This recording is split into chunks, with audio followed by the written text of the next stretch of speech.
ఆసక్తితో ప్రార్థన చేస్తే ప్రభు జవాబిస్తాడు. కుటుంబ సమస్యలు, సంఘ సమస్యలు, పోరాటాలు చూస్తున్నప్పుడు లోకము అంత తలకిందులైపోతుంది. క్రైస్తవుడు క్రీస్తు అనే పేరే వింటేనే ఇతరులకు ఇరిటేషన్ వస్తుంది. అన్నీ మీరు చూస్తున్నారు, వింటున్నారు. ఎంత దుర్దినాల్లో చెడ్డకాలంలో మనం ఉన్నామో జ్ఞాపం చేసుకోవాలి.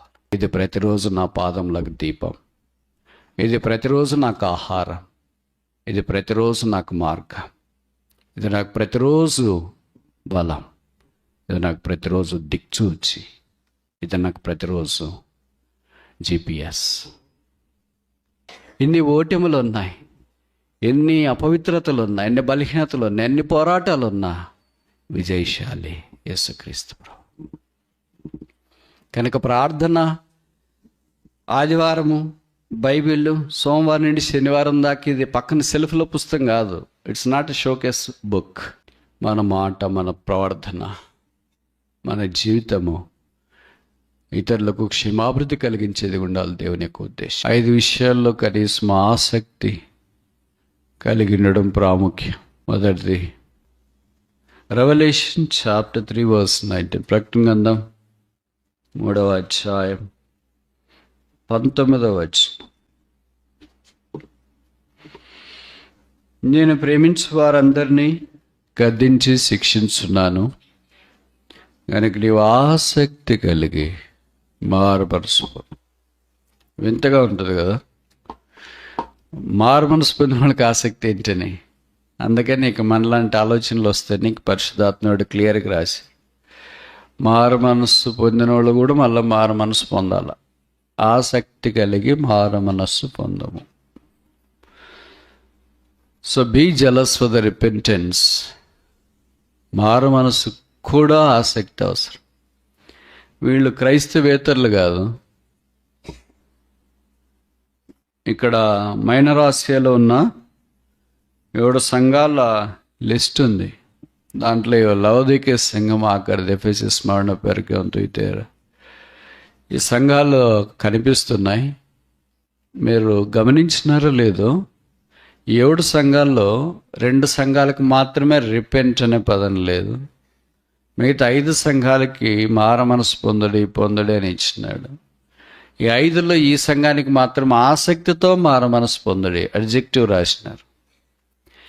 మిగతా ఎఫెసస్ సంఘానికి రిపెంట్, మార మనసు పొందము, తిరిగి మొదటి క్రియలు చేయము, ఇలాంటి పదాలు మనకు కనిపిస్తుంది. అనేది దీని అర్థం ఏంటంటే, సంఘం అయినంత మాత్రం నాకేం మార మనసు అవసరం లేదు అనుకుని ఎగ్జామ్షన్ తీసుకోవటానికి వీల్లేదు. మనకి ఇంకా ఎక్కువ వాళ్ళకంటే. ఎందుకంటే వాళ్ళకి పాపం అంటే తెలియదు, మనకు పాపం అంటే తెలుసు. వాళ్ళకి అపవిత్రత అంటే తెలియదు, మనకు అపవిత్రత అంటే తెలుసు. వాళ్ళకి మనస్సాక్షి పని చేయదు, మనకు మనస్సాక్షి పని చేస్తుంటుంది. కనుక we are more into the repentance than unbelievers. అవిశ్వాసుల కంటే మనం ఇంకా మారు మనస్సు ప్రతి రోజు పొందవలసిన వారమైనా. ఈ లవోదికీయ సంఘము మన టైప్, లేదా మనం వాళ్ళ టైప్, ఎట్లన్నా ఒకటే. మాది తినాలి, మీది తినాలి అన్నట్లు. వాళ్ళు ప్రభుకి ఎంత దూరంలో ఉన్నారో మనం కూడా ప్రభుకి అంతే దూరంలోనే ఉన్నామంటే తప్పు కాదేమో. వాళ్ళు అనుకుంటున్నారు మేము ధనవంతులము, బాగున్నాము, ధనవృద్ధి చేసుకుని ఉన్నాము, మాకేమీ కొదవ లేదు, ఇలాగ అనుకుంటూ. ఈ అనుకునే చాలా మోసం, డిసెప్షన్. విచిత్రం ఏంటంటే, అనుకోమనేది మనకు ఫ్రీ విల్ ఇస్తుంది. అందుకనే అనుకుంటూ ఉంటాం మనకు నచ్చింది. That's where we frustrate the free will of God he's given. ప్రభు వారు మనకు అనుగ్రహించిన ఫ్రీ విల్ని మనం ఫ్రస్ట్రేట్ చేస్తాం, వ్యర్థపరుస్తున్నాం. ఇలాగ అనుకుంటే ప్రభు అన్నాడు, మీరు అలాగ అనుకుంటే కుదరదు. మీరు దౌర్భాగ్యులు, దిక్కుమాలిన వారు, దరిద్రులు, దిగంబరులు, గ్రుడ్డివారు. ఈ పదాలు ఎంత కఠినంగా ఉన్నాయి. ఇవి మన గురించి చెప్పినారు అనుకో, నువ్వు దరిద్రుడు, దిక్కుమాలినవాడు, అంతా ఓపెన్గా అందరికి చెప్తున్నారులే కనుక మనమేమనుకుంటున్నాం, నాకు కాదులే వాళ్ళకి. ఇది అలా కాకుండా వ్యక్తిగతంగా పర్సనల్గా చెప్పాడేమో, నువ్వు దరిద్రుడు, దిక్కుమాలినవాడు, దౌర్భాగ్యుడు, దుష్టుడు అని. ఏం పుల్ స్టాప్ కామ లేకుండా తిడుతున్నారే అని అంటాం. పరిశుద్ధాత్మ దేవుడు అలా కూడా తిట్టేస్తాడు. ఎందుకంటే ఎంతకాలం చూస్తాడు ఆయన కూడా ఓపిక. ఆయన కోపం రేపకూడదని బైబిల్లో ఉంది, కానీ మనం చేసే పనులు అవే కదా. మరి ఇప్పుడు ఏం చేయాలా? నాకేమన్నా ఆల్టర్నేటివ్ ఉందా, చాయిస్ ఉందా, బ్యాకప్ ఉందా, ఇదే లాస్టా అని అడిగే సంఘానికి ప్రభు ఆఖరి అవకాశం ఇస్తున్నా. ఆసక్తి కలిగి మారు మనస్సు. మనకు కూడా ప్రభు ఇచ్చే వర్తమానం ఇదే, ఆసక్తి కలిగి మారు మనస్సు పొందు. ఇది రెండు రకాలు. మొదటి రకం ఏంటంటే రక్షణ లేని వాళ్ళు మారు మనసు పొందాలి. ఇంకా ఎవరు యేసు ప్రభువుని అంగీకరించలేదో, పాపక్షమాపణ మారు మనసు పొందలేదో మరలా జ్ఞాపం చేస్తున్నా. ప్రభు అయిన యేసునందు విశ్వాసం ఉంచాలని కోరుతున్నా. యేసు పాపల రక్షకుడు. బైబిల్ సెలవిస్తుంది, దేవుడు మన ఏళ్ళ తన ప్రేమను వెల్లడిపరుచున్నాడు. ఎట్లనగా మనం ఇంకా పాపలమై ఉండగా, మనం ఇంకా బలహీనమై ఉండగా, మనం ఇంకా భక్తిహీనులమై ఉండగా, మనం ఇంకా శత్రులమై ఉండగా యుక్తకాలమైన క్రీస్తు చేసి మన కొరకై చనిపోయాను. శత్రు కొరకు ఎవరైనా చనిపోతారా? మనకంటే పడనోళ్ళు దారంబడి ఎదురొస్తూ ఉంటే మనం ఎలాగైనా వాళ్ళని స్కిప్ చేసి వేరే దారిలో వెళ్ళటానికి ట్రై చేస్తాం. ఇది రోజు మనం చేసే ఎక్సర్సైజ్. కానీ యేసుక్రీస్తు ప్రభువులు వారు శత్రువులమైన మనల్ని బైబిల్ సెలవిస్తూ ఈ died for us yet we were enemies. శత్రువు దొరికితే చాలని అనుకుంటాం కదా. ఈ శత్రువుని ప్రేమించేవాడు యేసు ప్రభు. యేసు ప్రభు యొక్క లక్షణాలు దావీదులో పొడికి పుచ్చుకున్నట్లు వాక్యంలో మనం చూస్తాం. దావీదు కూడా శత్రువైన సౌలు దొరికినప్పుడు చంపలేదు. ఆయన చచ్చిపోయేటప్పుడు ఎవరు అమాలేకుడు ఒకడు చనిపోతున్నాడు కదా అని నేను చంపేస్తానండి, నువ్వు చాలా సంతోషపడతావని వచ్చానండి అని చెప్పాడు 2 సమూయేలు 1వ అధ్యాయంలో. నీకేట తెలుసురా సౌలు చనిపోయినాడు అని దావీదంటే, అదేనండి చచ్చిపోయి ఆఖరి దశలో ఉన్నాడు, చూశాను, ఇంకా అత్తి మీద పడేసాడు, ఈటి మీద పడ్డాడు కనుక ఇంకా ఎలాగో బతకడు అనుకున్నాను, వచ్చి నన్ను చంపండి, నేను పోయి చంపేశాను అన్నాడు. దావీదు చాలా కఠోరమైన మాటలు. భలే చంపేసేవారా, జీపీఆర్ తెచ్చిస్తాను నీకు అని చెప్పలే. అర్థమవుతుంది చెప్పే మాటలు. వెళ్ళాక నీ స్వీట్లో జీపీఆర్ స్వీట్లో తెచ్చిస్తాను రా, తిను, ఇంటికి తీసుకెళ్ళని చెప్పలే. మనమైతే అండి ఎడ్ చేసారా, రా కూర్చో, అవో. దావీదు అంతా చాలా సీరియస్గా మాట్లాడినాడు. సమూయేలు 2వ గ్రంథం 1వ అధ్యాయం 14-15 వచనాల మాట ప్రస్తావించబడింది. భయపడక యెహోవా అభిషేకించిన వారిని చంపటానికి ఎందుకు ధైర్యం చేశావు? It's very ferocious statement. భయం లేదా నీకు? ఈ దినాల్లో విశ్వాసాలకు భయం లేదు, దేవుడు అంటే భయం లేదు. వాళ్ళు చెప్తారు ఓపెన్గా, నేను ఎవరికి భయపడినో అని. వస్తుంది దానికి ప్రధానికి ఒకటి, ఎవరి dog has its own time. నేను ఎవరికి భయపడి, ఇంట్లో భయపడిన, బయట భయపడిన, వెళ్ళపడి భయపడిన, లోపల భయపడిన, ఎక్కడ భయపడినా okay. Don't wait for so long. ఓ రోజు అనేది వస్తుంది. నీకు భయం లేకపోతే, దావీదు చేయటానికి భయపడిన పని వీడు భయం లేకుండా చేసి దేవుని ప్రజలైన వారి దినాలు భయం లేకుండా జీవిస్తున్నారు. విషాదకరమైన సంగతి. మాట్లాడటానికి భయం ఉండదు. ఏమవుతుంది, మనకేమవుతుంది, మహా అంటే హాస్పిటల్కి పోతాం అంతే కదా అని అనుకుంటా. అంతే అనుకోవద్దా. బైబిల్లో రాయబడింది, యెహోవా దహించగ్ని, జీవం గల దేవుని చేతిలో పడ్డ భయంకరము. ఎట్లా చేస్తాడో మనకు తెలియదు. అందుకే భయం కలిగి ప్రవర్తించాలని కోరబడుతున్నా. దావీదు అన్నాడు, నీ నోటి మాటను బట్టి నువ్వు చనిపోవాలి. ఎవడక్కడ? చిత్త మహాప్రభు అని తీసుకెళ్ళి చంపి. నేను ఇక్కడ చెప్పదలుచుకున్న సంగతి ఏంటంటే, దేవుడు అంటే ఇంకా భయం లేకుండా ఇంకా అలాగే జీవిస్తుంటే పర్లేదులే అనుకుంటా అండి. ఈయన ఎంతేలే, దీర్ఘశాంతవంతులే, వస్తూనే ఉంటాంలే, కూర్చుంటాం, వింటూనే ఉంటాంలే, రక్షణతో మనకేం పని, తర్వాత చూస్తాంలే అనుకో. ఐదో మా నాన్నగారే ఎల్డరు, మా నాన్నగారే, మా అమ్మగారే సండే క్లాస్ టీచర్, అందరూ మాకు తెలిసిన వాళ్ళు. ప్రతి ఒక్కరి హిస్టరీ నాకు తెలుసు బ్రదర్. నువ్వు డేటా సెంటరా? ప్రతి ఒక్కరు హిస్టరీ పెట్టుకుని డేటా సెంటర్ పెట్టుకుంటే ఏమైతే హీట్ అయిపోయి నువ్వే చూస్తావు.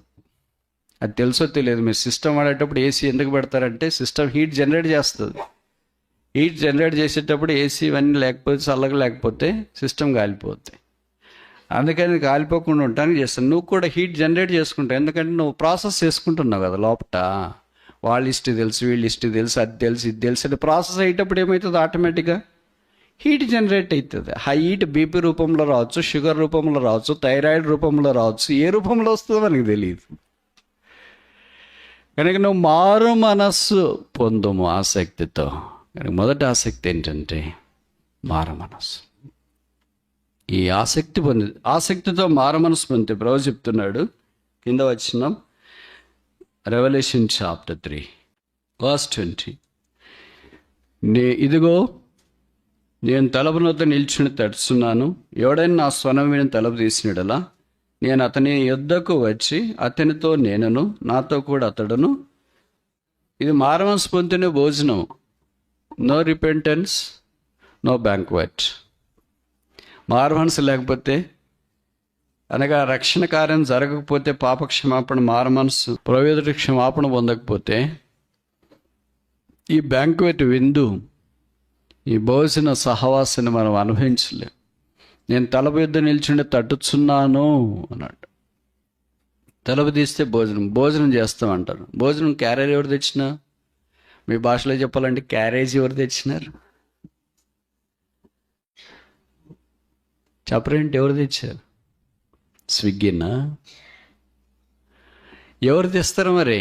ఆయనే తీసుకొని వచ్చినాడు, పట్టుకొని వచ్చినాడు క్యారేజ్, ఆయనే తీసుకొని వచ్చినాడు భోజనము. మనమేం ప్రిపేర్ చేయాల్సిన పని లేదు. This pack belongs to him. ఈ భోజనం ఆయనది, ఈ విందు ఆయనది, ఏర్పాట్లు ఆయనవి. నేనే ప్యాక్ తీసుకుని వచ్చినాను, మీరు తలుపు తీస్తే వీ షల్ డైన్ టుగెదర్. కలిసి మనం భోజనం చేస్తామంటే మనమేమనుకున్నాం, మా భోజనం ఉందిలే, లోక సంబంధమైన భోజనము కానిది, లోకమే వడ్డించేది. అయితే ప్రభు అనుగ్రహించే భోజనము ఆయన పరలోకం నుండి దిగి వచ్చిన జీవాహారం. ఆయన మా కొరకు మనం తలుపు తీస్తే మనం ఆయనతో కూర్చుని భోజనం చేసే భాగ్యం. మీకు తెలుసు కదా, కొంతమంతా మనం ఫోటో దిగాలంటే డబ్బులు ఇవ్వాలి, కొంతమంతా మనం డిన్నర్ చేయాలంటే టికెట్లు కొనాలి, కొంతమంతా మనం కలిసి ఇంటర్వ్యూలు తీసుకోవాలంటే వాళ్ళకి పేమెంట్ ఇవ్వాలి. ఇవన్నీ మీరు మామూలుగా చూస్తూ ఉంటారు. ఈ భూమి మీద ఉన్న అంత ఇంత కొంత ఇన్ఫ్లుయెన్సర్స్, లేకపోతే నేమ్ ఉన్నవాళ్ళు ఇలాగూ డబ్బులు వసూళ్ళు చేసి లేకపోతే ఇలాగ చేస్తూ ఉంటే, దేవాతి దేవుడు ప్రభులకు ప్రభువు రాజులకు రాజు అంటున్నాడు, నాతో మీరు భోజనం చేయటానికి ఫ్రీ, నో టికెట్. విచిత్రం ఏంటంటే ఎవరు రావట్లేదు. ఫ్రీ అంటే రారు, డబ్బులు అంటే ఎగబడతారు అన్నమాట. ఎందుకంటే మనిషికున్న నైజం అది. ఈశ్వరు ఉచితంగా రక్షణ ఇస్తానంటే ఎవరు రారు. అలా కాకుండా రక్షణ పలానా దగ్గర దొరుకుతుంది రండి అంటే గుంపులు జాతరకు పోయినట్లు పోతా. యేసు ప్రభు శిలువ దగ్గర అనుకరించే ఉచిత రక్షణ పొందటానికి మానవుడు ఇష్టపడట్లేదు. విషాదకరమైన సంగతి. అందుకే ప్రభు ఈ సహవాసానికి మనల్ని పిలిచినాడు, భోజన సహవాసానికి. Banquet is ready for us. ఈ విందు మన కొరకు సిద్ధంగా ఉంది. ఎవరు యోగ్యంగా పాలు పొందగలరంటే ఆసక్తి కలిగి మారు మనస్సు పొందేవారు. రక్షణ పొందిన మనకు కూడా ఇది అవసరం. ఎక్కడైనా తప్పిపోయినామేమో చూసుకోండి అని కొంతమంది బోధకులు చెప్తుంటారు. నేను అట్లా చెప్పును. ఎందుకంటే ఎక్కడైనా బాగుంటే కదా తప్పిపోవటానికి. అర్థమవుతుందా మీకు? అలాగే అరికాలు మొదలుకొని నన్నెత్త దాకా నేను చెప్పేది కాదు. యెషయా గ్రంథం 1వ అధ్యాయంలో రాయబడింది, అరికాలు మొదలుకొని నడినెత్తి దాకా కొంచెమైనను స్వస్థత లేకుండా గాయాలు పచ్చి పుండ్లు కారుతుంది. అలాంటి వ్యక్తి ప్రభు ఎక్కడైనా తప్పిండి చూపించిన ఆయనంటే సైతానికి బలి జరిపోయారు. అలా కాదు, తప్పిన కుమారుని వలె, తండ్రి నేను నీకు విరోధముగా పాపం చేస్తాను. నీ కుమార్తె అనిపించుకోవటానికి యోగ్యుడని కాదు, నీ పనివారిలో నన్ను కూడా చేర్చుకో.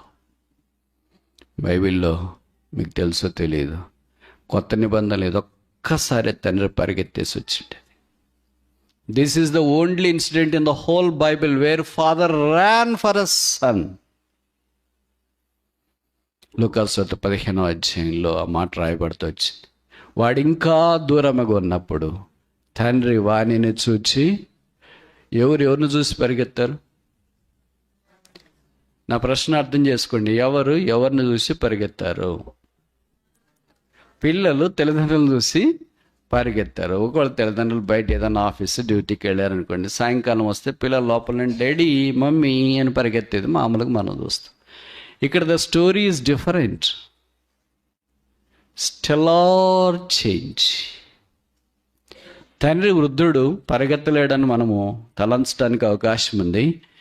And Bible says he ran for his son. తండ్రి తన కుమారుని కొరకు పరిగెత్తాడు. ఎందుకు పరిగెత్తాడు? ఎందుకు పరిగెత్తాడు? వచ్చేవాడు ఎలాగొస్తాడు కదా, వెనక్కి పోవటానికి కూడా స్కోప్ లేదు కదా, పోయినా కూడా ఉండలేడు కదా, ఉన్నా కూడా పందులతో ఉండాలి కదా, తినటానికి లేదు కదా, తిన్నా కూడా పందుల పూట తినాలి కదా, ఇంకెందుకు పోతాడు రిటర్న్ ఇంత అయిపోయిన తర్వాత? తండ్రి మమకారం అది, పోతాడేమో అని, ఎక్కడికి తిరిగి వెనక్కి వెళ్తాడేమో అని. కనుక మనం ఒక స్టెప్ వేస్తే, ఒక అడుగేస్తే, ప్రభు నన్ను క్షమించని అని వెంటనే ప్రభువారు మన దగ్గరికి వచ్చి క్షమించి కడిగి శుద్ధీకరిస్తాడు. ఎందుకంటే ప్రభు మనల్ని చేర్చుకోవాలని అంత ఆశ. తండ్రి తన కుమారుల జాలిపడినట్లు ఆయన మన వెళ్ళ జాలిపడను. రెండవది చూస్తామా? నహమ్య గ్రంథం 3వ అధ్యాయం 20. నహమయా చాప్టర్ 3:20. అతన్ని ఆనుకొని ఆ గోడ మలుపు నుండి ప్రధాన యాజకుడని ఎలీషీబు ఇంటి ద్వారం వరకు ఉన్న మరొక భాగమును జబ్బై కుమారుడైన బారుకు డాష్ బాగు చేసిను. చూడండి, బైబిల్ చూడండి ఎలాగ బాగు చేశాడు. ఆసక్తితో బాగు చేసి. మొదటిది ఏంటి? ఆసక్తితో మారు మనసు పొందాలా. రెండవది ఏంటి? ఆసక్తితో బాగు చేయాలి. నెహెమ్యా 3వ అధ్యాయంలో ఆసక్తితో బాగు చేసిన వారు చాలామంది పేర్లు రాయబడ్డాయి. మీకు పరిచయమో లేదు, ఇది అధ్యాయం చదివినారు లేదో, ఒకవేళ మీకు కుదిరితే చదవండి. ఆనుకొని ఆనుకొని ఆనుకొని అనే మాట పదే పదే కనిపిస్తుంది. బాగు చేసిరి అనే మాట పదే పదే కనిపిస్తుంది. అంటే అర్థం ఏంటంటే గ్యాప్ లేకుండా. ఆనుకొని అంటే పక్కన పక్కన. There is no gap for the devil to work on. సైతాడు పని చేయటానికి వీలు లేకుండా పక్కన పక్కనే ఆనుకొని ఉన్నారు, బాగు చేసినారు. అందరూ బాగు చేసినారు. చాలా పెద్ద లిస్ట్ ఉంది ఈ అధ్యాయంలో. కానీ ఆసక్తితో మాత్రం ఒకడే బాగు చేశాడు. ఒకడి పేరే ఆసక్తితో బాగు చేసిన పరిశుద్ధాత్మడు మరలా రాయించినాడు. అలాగ మనం కూడా బాగు చేసే వాళ్ళ మీద ఎంతో బాగుంటాం. కొన్నిసార్లు ఎలాగుంటుందంటే, మనం పని చేస్తే డబుల్ పని అవుతుంది వేరే వాళ్ళకి. అందుకే ఇంట్లో కూడా కొన్నిసార్లు కొడుకు, కూతురు, భర్త పని చేయనీరు వాళ్ళు భార్యలు. ఏం సిస్టర్ మీరు ఒక్కళ్ళే కిచెన్లో పని చేస్తారు, బ్రదర్ కూడా హెల్ప్ తీసుకోవచ్చు కదండి. అయ్యో బ్రదర్, ఆయన కిచెన్కి వస్తే డబుల్ పని అవుతుంది, దాని వల్ల నేనే చేసుకుంటా. పిల్లల్ని హెల్ప్ అనేది తీసుకోవచ్చు, వాళ్ళు వస్తే ఇంక ట్రిపుల్ పని అవుతుంది బ్రదర్. అందుకని ఎవరిని పిలుచుకుని నా పని నేనే చేసి బయటపడుతున్నా దీంట్లో నుండి అని. కొన్నిసార్లు పని చెప్పాలంటేనే భయం అవుతుంది. కానీ కొంతమంది చూస్తుంటాను కదా, గర్ల్స్ అయినా బాయ్స్ అయినా ఆల్మోస్ట్ సేమ్. ఇప్పుడు ఏం పెద్ద తేడా ఏం లేదు. పాతకాలంలో అనుకునే వాళ్ళకి గర్ల్స్ అయితే ఎంతో నమ్రతగా నెమ్మదిగా, అసలు వాళ్ళు పని చేస్తున్న పేరు పెట్టడానికి వీల్లేదనేది అట్లా ఉన్నారు. అట్లేం లేదు, almost same. There is no gender difference in the kitchen. ఇంకోసారి చెప్పాలా? కనుక కొన్నిసార్లు మనం పని చేసేది వేరే వారికి ఆటంకకరంగా, అభ్యంతరకరంగా లేకుండా, ఈ పని ఎవరు చేసినారు, పలానా వాళ్ళు చేసింటారు, పలానా సిస్టర్, పలానా బ్రదర్ చేసింటారు అనేటట్లు ఉంటే ఎంత బాగుండు. దేవుని మందిరం రావడంలో దేవుడు ప్రతి వారికి కొన్ని పనులు నియమించినాడు. ఆసక్తితో బాగు చేసే పని, అది చిన్నది కావచ్చు, పెద్దది కావచ్చు, అంటే విజిబుల్ కావచ్చు, ఇన్విజిబుల్ కావచ్చు, కనపడేది కావచ్చు, కనబడనిది కూడా కావచ్చు. అప్పగించిన పనిని ఇంకొకసారి మనకు అప్పగించుకోకుండా చేసేవాళ్ళు ఉన్నారు కొంతమంది. ఇదే ఫస్ట్ అండ్ ఫైనల్ అని. గ్లాస్ ఇస్తే గ్లాస్ పగలు కొట్టడము, ఏ పని చెప్పినా వాళ్ళు ఏం బాగా చేయడం అనేది ఉండదు, పాడు చేయడం అనేది ఉంటుంది. అందుకనే వాళ్ళు నా ప్లేస్లో నుండి రీప్లేస్ చేయాల్సి వస్తుంది. కానీ కొంతమంది ఏ పని ఇచ్చినా నమ్మకంగా బారోకు వలె ఆసక్తితో బాగు చేసిరి. అలాంటి వాళ్ళని చూస్తే అనిపిస్తుంది, we can seek the help of this brother, this sister for so many works. చాలా పనులు వీళ్ళకి అప్పగించవచ్చు అని అనిపిస్తుంది. Because they are jealous for the Lord. ప్రభు కొరకు ఆసక్తి ఉందని.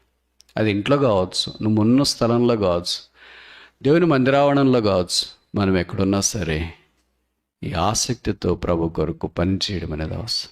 The very purpose of working is to showcase Christ. మనం పనిచేసే ఉద్దేశం ఏంటంటే క్రీస్తుని వెల్లడి చేయడం. యేసుప్రభువే పనిచేసినాడు. చూడండి, చాలామంది సోమరులు ఉంటారు కదా, పోతులు అంటారు వాళ్ళని, సామెతల్లో రాసినారు. నేను చెప్పేది కాదు, మళ్ళీ మీరు నేను చెప్తారు అనుకుంటారు.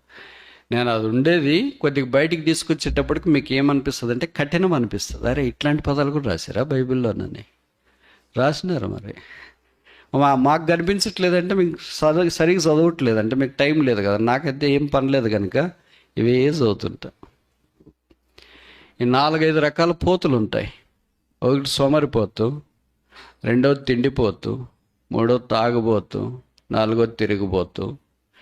ఈ పోతుల్ని మీరు పట్టణంలో ఉంటారు కదా, తెలియదు అనుకుంటా. పల్లెల్లో ఇట్లా పోతులు ఉంటాయి. అది గొర్రెపోతు కావచ్చు, మేకపోతు కావచ్చు, ఇంకోటి ఏంటి ఆంబోతు కావచ్చు, ఏదో పోతులు కావచ్చు. ఊర్లో వదిలేసింటారు వాటిని. అది ఎవరింటి దగ్గరికి వచ్చినా అది తింటుంటే ఎవరు ఏమో అనకూడదు. వాటిని ఊరికి మెల్లగా దోలాలి, అంత కొట్టకూడదు. అలాగా ఏ ఇంటి దగ్గరైనా ఏమైనా అది తిని తిని తిని తిని దానికి కూడా ఒక ఫైన్ డే వస్తుంది. ఆ రోజు స్నానం చేయిస్తారు. తెలుసా ఇది? తెలీదా? తెలియకపోతే తెలిసిన వాళ్ళని అడిగి తెలుసుకోండి. దానికి ఆ రోజు స్నానం చేయిస్తారు. దాన్ని అంత చక్కగా చేసిన తర్వాత ఒక బాగా సానబెట్టిన ఒక పెద్ద కత్తి లాంటిది తీసుకొని వస్తారు. ఏదో ఒక స్థలానికి వెళ్తారు. అక్కడ అప్పుడు ఇంకా అందరు కేకలేస్తూ ఉంటే ఒకడెవరో బలాఢ్యుడు ఉంటాడు కదా, అలాంటి వాడు తీసుకొని దాన్ని కరెక్ట్గా గొంతు మీద ఒకే ఒక దెబ్బకే చావాల. తల శరీరం వేరు కావాలి. దాన్ని బలి అని అంట. ఇన్ని రోజులు పెంచినాడు దాన్ని. ఇన్ని రోజులు ఊర్లెంబడి తిరిగింది, ఇన్ని రోజులు ఇళ్ళెంబడి తిరిగింది, ఇన్ని రోజులు ఏది పెడితే అది తినింది, ఇన్ని రోజులు ఎవరు దాన్ని ఏమనేది uncontrolled animal. But uncontrolled animal now assassinated. ఇప్పుడు నేను చెప్పేది ఏంటంటే తప్పుగా అర్థం చేసుకోవద్దు. మనం కూడా అన్కంట్రోల్డ్గా ఉంటే దానికి కూడా ఒక రోజు వస్తుంది ఏంటి.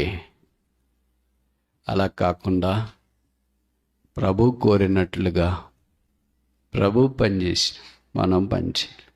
అది కన్నా మొదటి అధ్యాయంలో మనం చూస్తాం కదా, ఆయన పని చేసినాడు, 7వ రోజు ఆయన విశ్రమించినాడు. ఆయన ఇప్పటికీ చేస్తూనే ఉన్నాడు. యేసుప్రభు పని చేస్తాడో మీరు అనుకుంటారా? Yes or no? యేసుప్రభు పని చేస్తాడని మీరు అనుకుంటారా? బైబిల్లో రాసినారు. ఆయన భౌతికమైన సామాన్యమైన పని, అవసరమైన పని, తెల్లదానికి వడ్రంగి పని ఇవన్నీ చేసినాడు. చివరికి మన కొరకైన పనిని యోహాను సువార్త 17:4 మనం చూస్తాం. తండ్రి చేయటకు నీవు నాకు ఇచ్చిన పని నేను భూమి మీద సంపూర్ణంగా నెరవేర్చి నిన్ను మహిమపరచితిని. కనుక ప్రతి వారికి ప్రభు పరీక్షినాడు. పనులు 2 రకాలు. ఒకటి భౌతికమైన పని, రెండోది ఆధ్యాత్మికమైన పని. మనం భౌతికమైన పనిలోనే నైపుణ్యత లేకపోతే ఆధ్యాత్మికమైన పనిలో నైపుణ్యత ఎలాగొస్తుంది?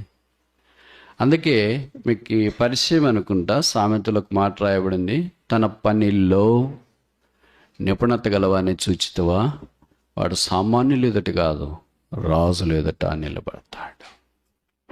మనకి ఇవ్వబడిన చిన్న పని, అది చదువే కావచ్చు, ఉద్యోగమే కావచ్చు, ఆ ఇంటి పనే కావచ్చు, మందిర బాధ్యతలే కావచ్చు, ఏ పని అప్పగించినా సరే దాన్ని వీలైనంత దాకా నిబద్ధతతో, ప్రత్యేకంగా ఆసక్తితో బాగు చేయటానికి పూనుకో. ఎందుకంటే ప్రభు వారు బాగు చేసేవాడు. అంతే కలిసి మనం పని చేస్తున్నాడు, మనం కూడా బాగు చేయాలి. Mark 7:37 మీకు తెలుసు కదా, ఈయన సమస్తమును బాగా చేసి ఈ hath made all things well. ఆ బ్రదర్ ఉంటే, ఆ సిస్టర్ ఉంటే ఇంక ఈ పని గురించి మనం ఆలోచించాల్సిన పని ఉండదు బ్రదర్.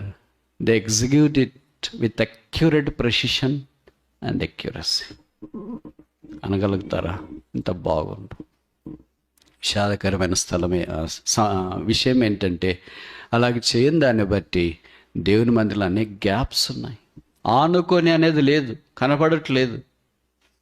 బాగు చేయడం అనేది కనపడట్లేదు, గడియ పెట్టడం అనేది ఇవన్నీ నేను చెప్పే పదాలు కాదు, ఇక్కడ రాశారు. కనుక బారాకు వల్లే అందరిలో ఒక్కడే, but God is on the lookout for 1 jealous sister or 1 jealous brother. Is that you? Is that me? Is that XYZ? నీ ఇంటిని కూర్చున్న ఆసక్తి నన్ను భక్షించుతున్నది. మూడోది చూస్తామా? రోమా 14:19.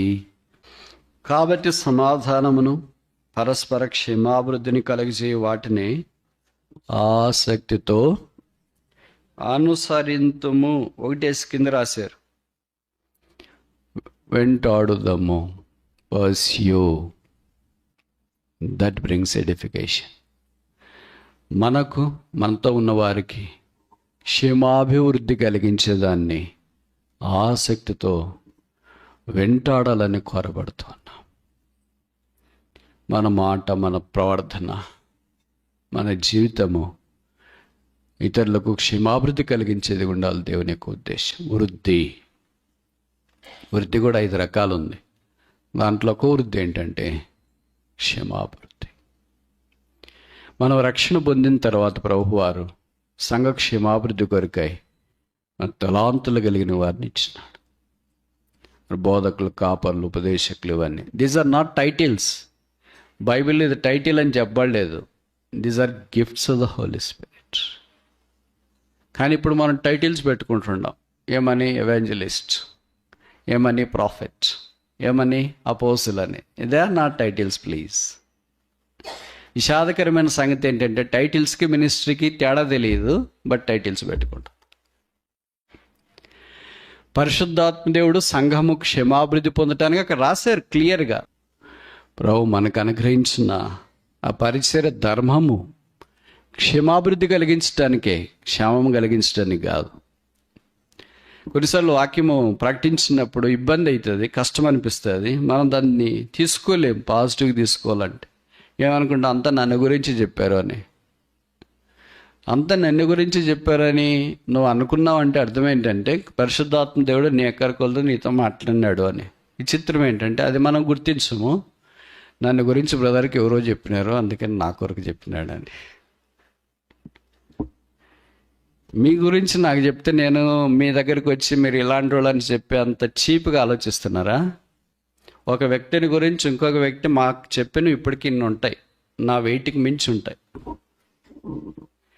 మరి పొట్ట పగలాలి కదా, వింటూనే ఉంటాం అన్నీ. ఆయన ఇట్ట, ఈయనిట్ట, వాళ్ళిట్ట, వీళ్ళిట్లా అని చెప్తూనే ఉంటారు ఎక్కడికి వెళ్ళినా.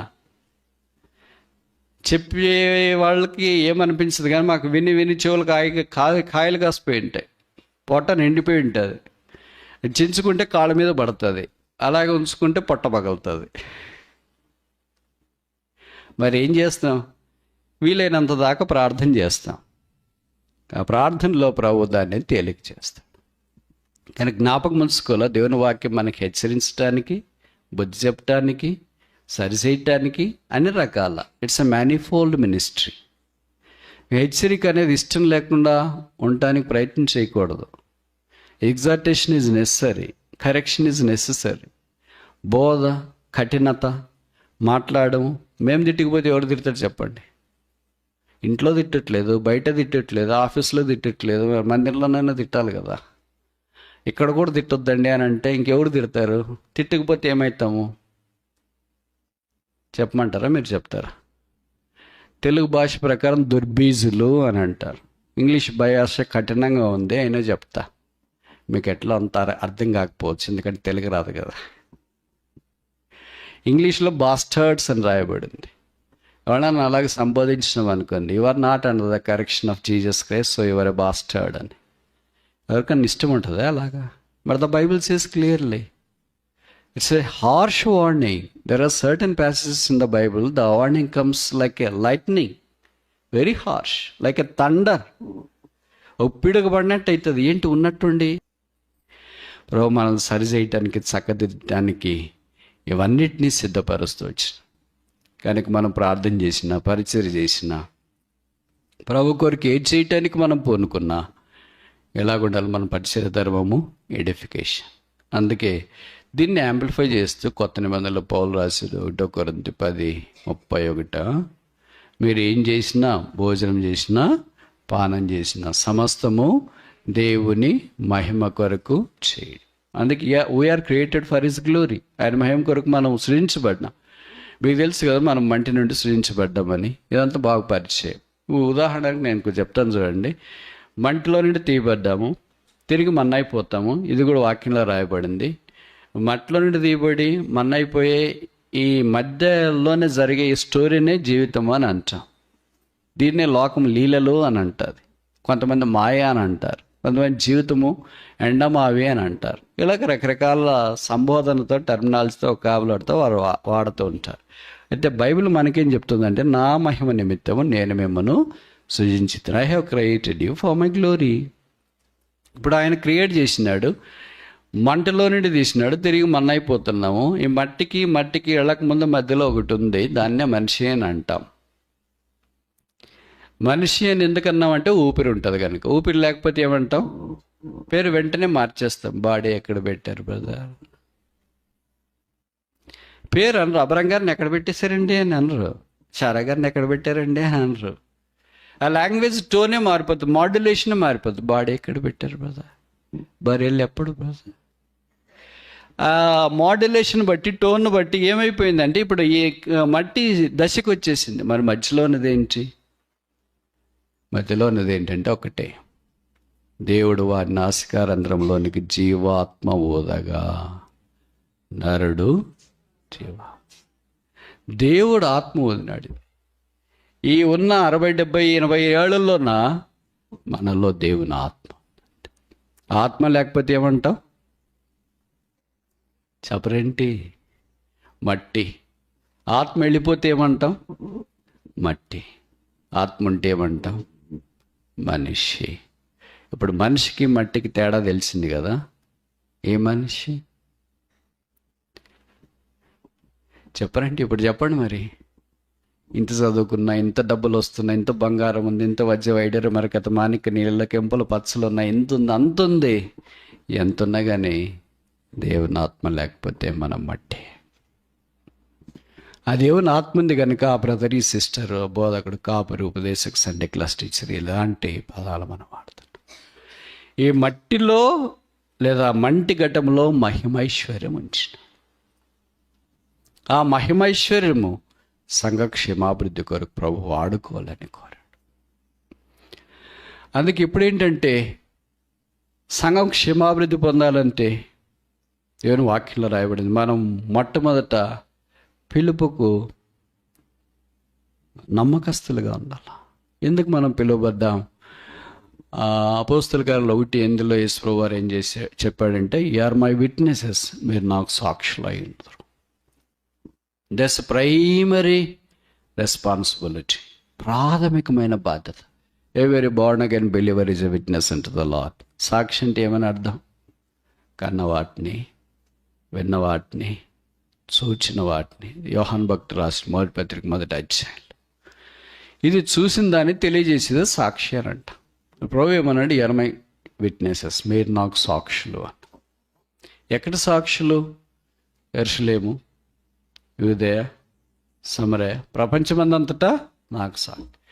ఏ witness is not local, a witness is a global.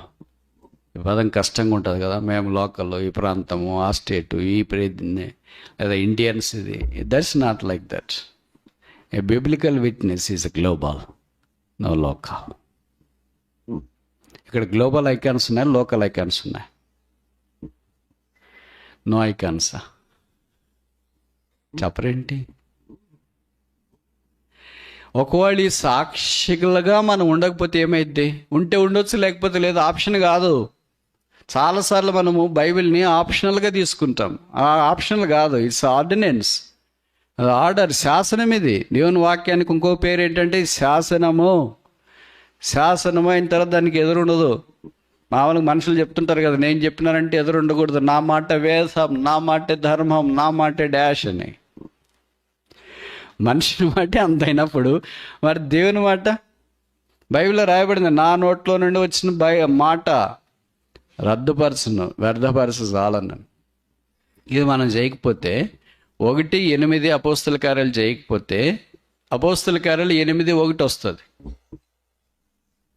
ఇప్పుడు చూడండి, అపోస్తల కార్యాలు 8:1. ఇది భయపెట్టే మాట కాదు, మరి బైబిల్లో రాశారు, చెప్పాలి కదా. అపోస్తుల కార్యాలు 1:8 చేయకపోతే అపోస్తుల కార్యాలు 8:1 కింద మనం ఉన్నాం. ఏంటి 8:1 అని అంటే యాక్ట్స్ ఆఫ్ ద అపోజిల్ చాప్టర్ 8:1.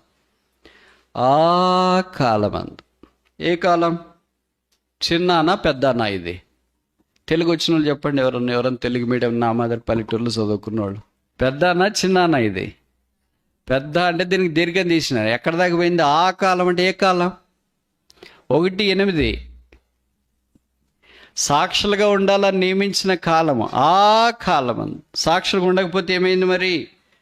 ఆ కాలమందు యెరూషలేములో సంఘమునకు, ఓ గాడ్, మనం సాక్షులుగా లేకపోతే ఏం జరుగుతుంది? వాళ్ళు ఎక్కడ సాక్షులుగా ఉండలేకపోయారు? యెరూషలేములోనే.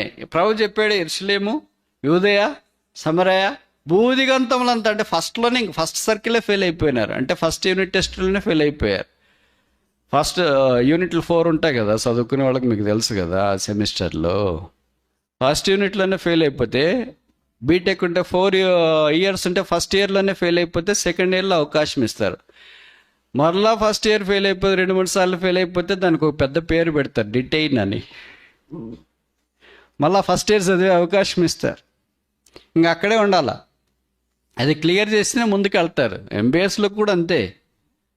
కనుక మనం ఈ ఫస్ట్ ఇయర్లోనే ఇంకా ఉంటే, ఫస్ట్ సెమ్లోనే ఉంటే, ఇదే క్లియర్ చేసుకోకపోతే ఇంక 8:1 ఏమొచ్చిందంటే గొప్ప శ్రమ వచ్చింది. హింస పదం చూడండి, గ్రేట్ పర్సిక్యూషన్. కనుక ఏమయ్యారు? స్కాటర్ అయ్యారు. ప్రభు మనం అందరూ కలిసి ఉండాలంటే ఏం చెప్పాడంటే, బీ విట్నెసెస్. లేదులే మేమేం కలిసి ఉండమో, మాకు ఇష్టం వచ్చినట్లు మేము చేసుకుంటామంటే చేసుకోండి, 8:1 రెడీగా అండి అని చెప్తున్నాడు. ఏది మేలు? చెప్పరేంటి? అపోస్తుల కార్యాలు 1:8 మేలా? అపోస్తుల కార్యాలు 8:1 మేలా? 1:8 మేలైతే మన అక్కడ ఉన్నది మనం చేయాలి కదా. అది చేయకపోతే మనకే చెప్తున్నాడు 8:1 రెడీగా ఉండండి అని. వాక్యంలో ప్రధానికి ఇలా కనెక్షన్ ఉంది. నేను ఇలాగ చెప్పున్నా, మామూలుగా మీరు అంటుంటారు కదా, మనం కూడా బయటికి సువార్తకి వెళ్ళినప్పుడు చెప్తాం, యోహాను 3:16, దేవుడు లోకంని ఎంతో ప్రేమించు. దేవుడు ప్రేమించే లోకాన్ని మనం కూడా ప్రేమిస్తున్నాం లేదా? Yes or no?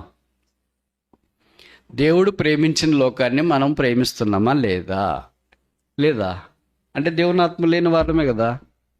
ఆయన ప్రేమించే లోకాన్ని మనం ప్రేమిస్తున్నాం, ఆయన ద్వేషించే లోకాన్ని మనం ద్వేషిస్తున్నాం. ఆయన ప్రేమించే లోకం ఏంటి? మనుషులు. ఆయన ద్వేషించే లోకం ఏంటి? లోకం యొక్క సాంప్రదాయాలు, పద్ధతులు, లోక మర్యాద.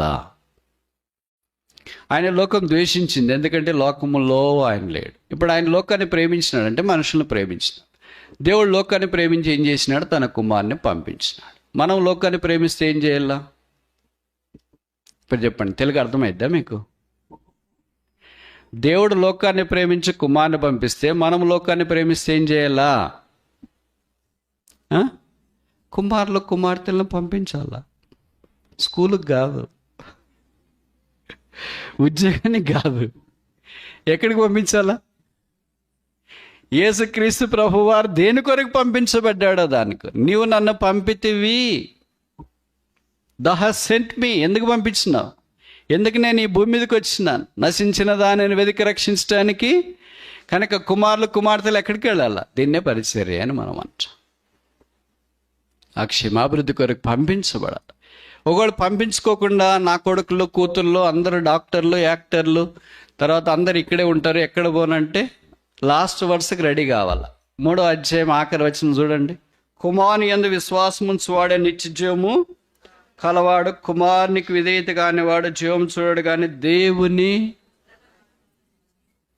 అఫ్ కోర్స్ ఈ కాంటెక్స్ట్ వేరుగా మాట్లాడుతుంది, కానీ if we are not in the love of God, or if we are not bringing others into the love of God, we'll be responsible for bringing others into the wrath of God.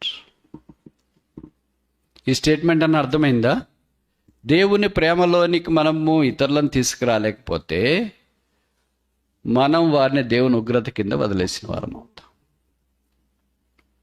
ఈ రెండిట్లు ఏది కావాలా? Do you want the love of God or the wrath of God? దేవుని ప్రేమ కావాలా? దేవుని ఉగ్రత కావాలా? ఇలాంటి బిబ్లికల్ కాంట్రాస్టింగ్ థింగ్స్ మనకు వాక్యంలో కనిపిస్తాయి. మనం ఎలాగున్నాము? మనకి ఇవ్వబడిన కృపావరాన్ని ఆసక్తితో వెంటాడాలని కోరబడుతూ ఉన్నాం. నెక్స్ట్ చూస్తామా? కీర్తనలు 69:9 ఇందాక మనం చూస్తాం కదా, నీ ఇంటిని కూర్చిన ఆసక్తి నన్ను. ఆసక్తి 4 విషయాలు చూసిన. 4 3. మొదటిది ఏంటి? ఆసక్తితో మారు మనసు పొందాలి. రెండవది ఏంటి? ఆసక్తితో బాగు చేయాలి. మూడవది ఏంటి? ఆసక్తితో క్షమాభివృద్ధిని వెంటాడు. 4 చూసి ముగిస్తాము. జేమ్స్ 5:17, యాకోబు 5:17. ఏలియా మన వంటి స్వభావం గల మనుషుడే, వర్షింపకుండానట్లు అతడు ఆసక్తితో ప్రార్థన చేయగా. ఎలాగ ప్రార్థన చేయాలా? ప్రార్థన ఎలాగ చేయాలని చాలా విషయాలు రాయబడ్డాయి. విసుకక ప్రార్థన చేయాలా, ఎడతెక్క ప్రార్థన చేయాలా. ఇక్కడ ఆసక్తితో ప్రార్థన చేయాలి. మనుషుడు ఆయన కూడా మనుషుడు. మనము సాధారణంగా ఏమనుకుంటామంటే, బైబిల్లో మోషే, అబ్రాహాములు ఇవన్నీ క్యారెక్టర్ వచ్చినప్పుడు అబ్బా వాళ్ళ మాదిరి ఎక్కడవుతుందని. అదే వాస్తవమే, వాళ్ళ పేరు ఎత్తడానికి కూడా మనం ఎగ్గులం కాదు. కానీ వాళ్ళని అంటే ఇక్కడ ఏలియా మన వంటి స్వభావం గల మనుషుడని ఎందుకు రాశారనంటే, God can use only man. దేవుడు మనుషులనే వాడుకుంటాడు, ఏంజిల్స్ కాదు. ఏంజిల్స్ ఆయనకి ఎప్పుడు అందుబాటులో ఉన్నారు. కనుక ఏలియా వీళ్ళంతా దేవదూతలని మీరు అనుకుంటున్నారేమో, మనలాంటి స్వభావం గల మనుషులే. మనిషి ఏం చేశాడు? ఆకాశాన్ని మూసినాడు. 3.5 సంవత్సరాలు మూసినాడు. ఇవన్నీ చదువుతున్నప్పుడు నాకు చాలాసార్లు అనిపిస్తుంది, ఈ బైబిల్లోని సంగతుల్లో కనీసం విషమంతా కూడా నా జీవితంలో జరగట్లేదు కదా.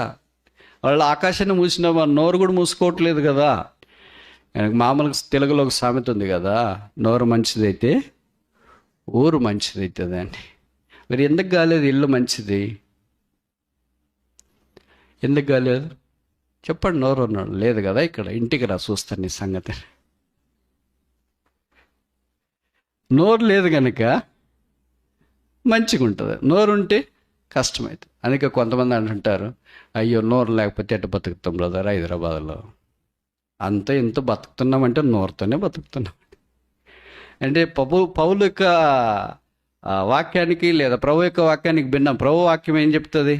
పౌలు ఏమన్నాడు? నా మట్టుకు బ్రతికైతే నోరు అని చెప్పలేదు. నా మట్టుకు బ్రతికైతే నోరు అయితే సావైతే కీడు అని ఏం చెప్పలేదు ఆయన. As for me to live is Christ and to die is gain. బ్రతికితే క్రీస్తు వలే క్రీస్తు వలే మాట్లాడాలి, క్రీస్తు వలే ప్రేమించాలి, క్రీస్తు వలే జీవించాలి, క్రీస్తు వలే like Christ. If there is no like Christ in me, there should be like Lucifer. ఇంకోసారి చెప్పాలా? క్రీస్తు వలే అనేది నాలో లేకపోతే ఎవరు వలే ఉన్నట్లు? సైతాను వలే ఉన్నట్టు. వాళ్ళ వల్లే అని ఉండాలి, వీళ్ళ వల్లే అని ఉండాలి. There is no neutral point. CH Spurgeon అనే ఒక భక్తుడు అన్నాడు, there is no neutral point for a believer. Either ye must be like Christ or ye must be like devil. యేసు వలేనైనా ఉండాలా, సైతాన్ వలేనైనా ఉండాలి. మన సంగతి ఏంటి మరి? ఏలియా ఆసక్తితో ప్రార్థన చేసిన, ప్రార్థన లోపించింది. మనం కొంతమంది చెప్తున్నారు, బ్రదర్ ఆ సిస్టర్ చాలా ప్రార్థన పర్లు, ఈ బ్రదర్ చాలా ప్రార్థన పర్లు. మరి ప్రార్థన పర్లు అయితే ఎందుకు నోరు మూసుకోవట్లేదు? మనం ప్రార్థన చేస్తున్నాము, జూమ్లో చేస్తున్నారు, బయట చేస్తున్నారు, వెల్పడ చేస్తున్నారు, మీటింగ్లు పెడుతున్నారు, ఒక్కోళ్ళు ఇన్ని జూములు గ్రూపుల్లో తయారైపోయినారు. ఎందుకు మరి నోరు మూతపడట్లేదు? నేను చాలాసార్లు ఇది ఎందుకో నమ్మబుద్ధి కాదు. ఆ బ్రదర్ చాలా ప్రార్థన పడంటే మరి అంత నోరు వేసుకుని పడతాడేంటి?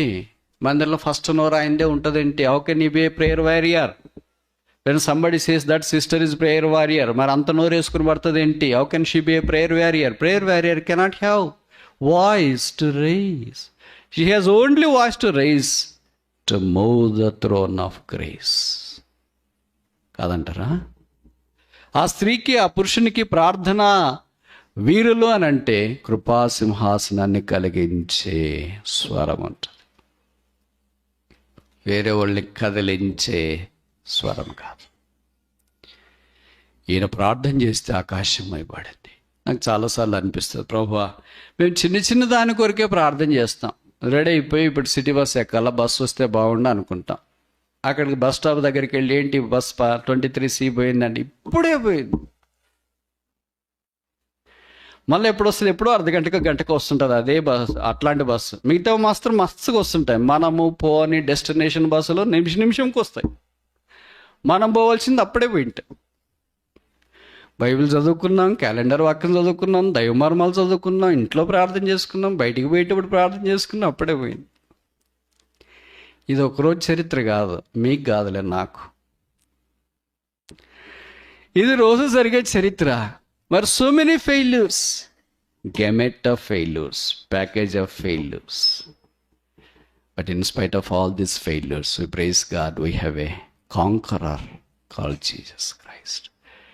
ఎన్ని ఓటములు ఉన్నాయి, ఎన్ని అపవిత్రతలు ఉన్నాయి, ఎన్ని బలహీనతలు ఉన్నాయి, ఎన్ని పోరాటాలు ఉన్నా విజయశాలి యేసుక్రీస్తు ప్రభు. కనుక ప్రార్థన, ఆదివారము బైబిల్, సోమవారం నుండి శనివారం దాకా ఇది పక్కన సెల్ఫ్లో పుస్తకం కాదు. It's not a showcase book. The Bible is not a book for me on daily basis. I do not want this Bible any longer. ఇంకోసారి చెప్పాలా? The Bible is not a book for me on daily basis. It's not necessary for me any longer on Sunday. ఇది ఆదివారం బోధించడానికే ఉన్న పుస్తకం అయితే పుస్తకం అవసరం లేదు. ఇది ప్రతిరోజు నా పాదములకు దీపం, ఇది ప్రతిరోజు నాకు ఆహారం, ఇది ప్రతిరోజు నాకు మార్గం, ఇది నాకు ప్రతిరోజు బలం, ఇది నాకు ప్రతిరోజు దిక్చూచి, ఇది నాకు ప్రతిరోజు GPS. ఇప్పుడు Bible is a Bible on daily basis, otherwise it's of no use for us. నాకు బైబిల్ అలాగుందా? నాకు తెలిసి అలాగుండదు చాలామందికి. ఆదివారము లేకపోతే ఉదయకాలము తీసి చదివిన తర్వాత ఇంక అంతే. బైబిల్ ఒకవైపు, జీవితం ఒకవైపు. ఇదే బోత్ డి నాట్ సింక్.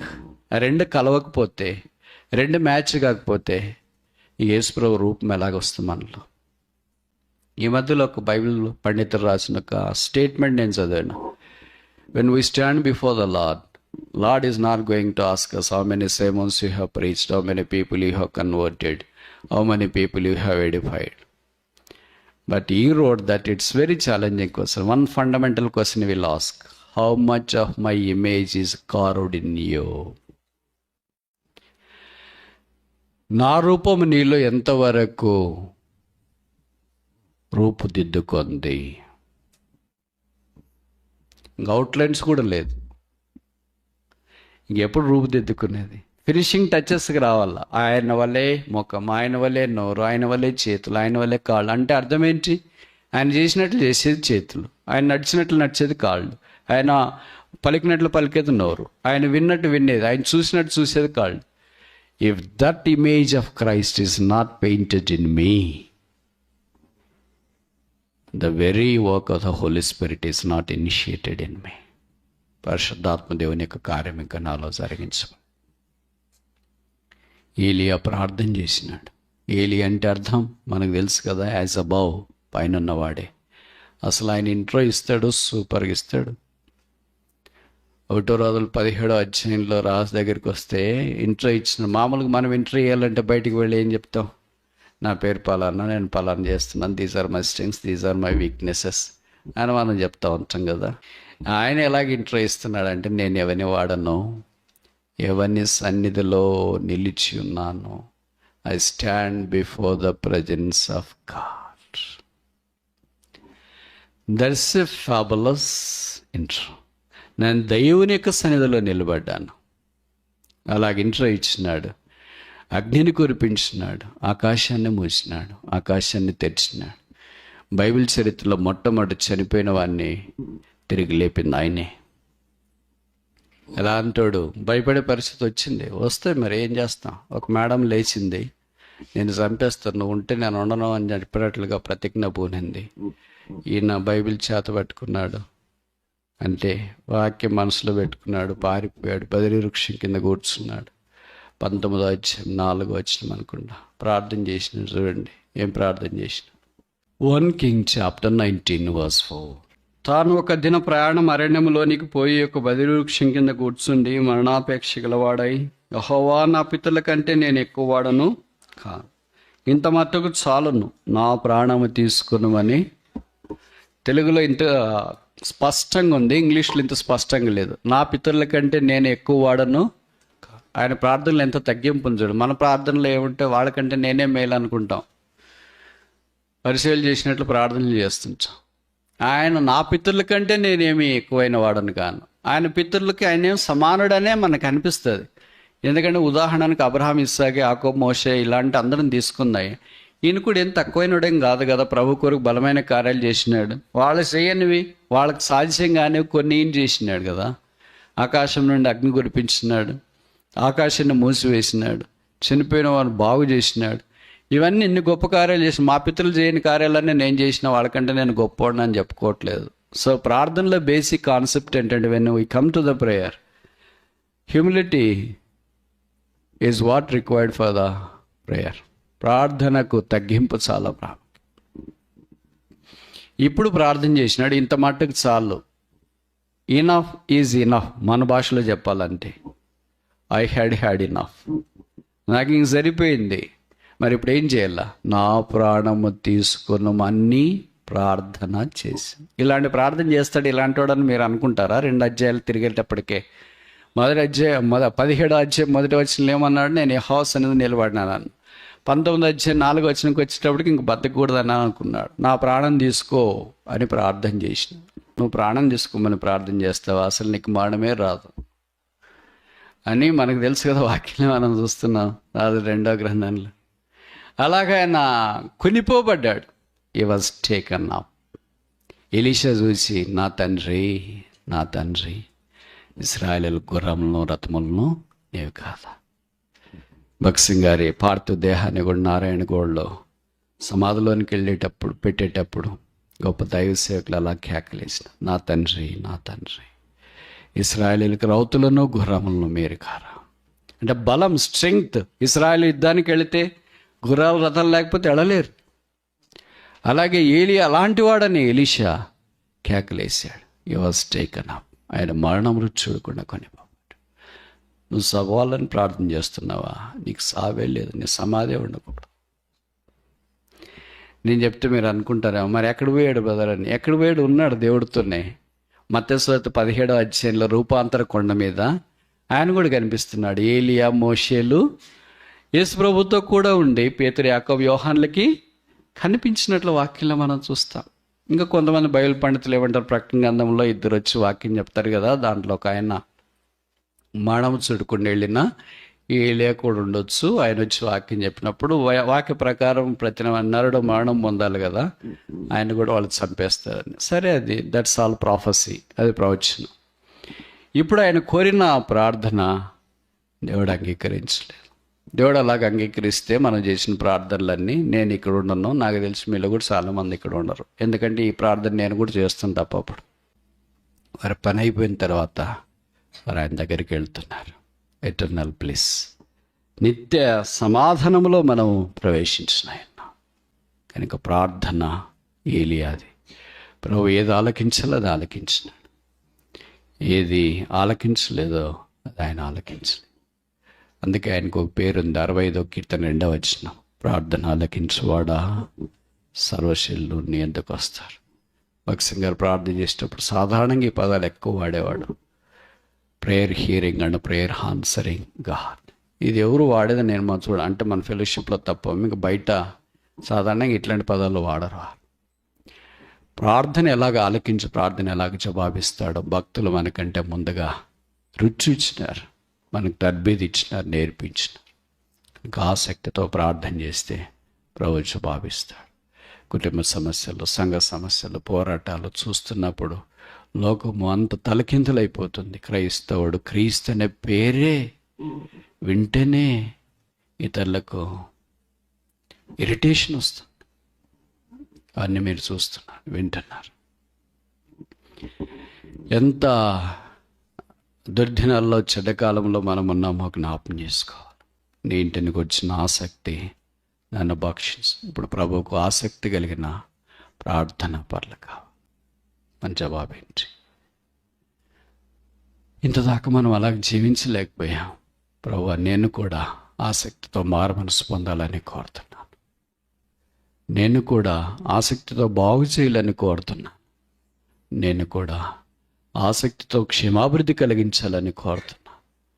నేను కూడా ఆసక్తితో ప్రార్థన చేయాలని కోరుతున్నాను. నన్ను మీ రక్తం చేత కడిగి పరిశుద్ధపరిచి సహాయం చేయము. నీ ఇంటిని గుర్చిన ఆసక్తి నన్ను కూడా భక్షించినట్లుగా చేయి.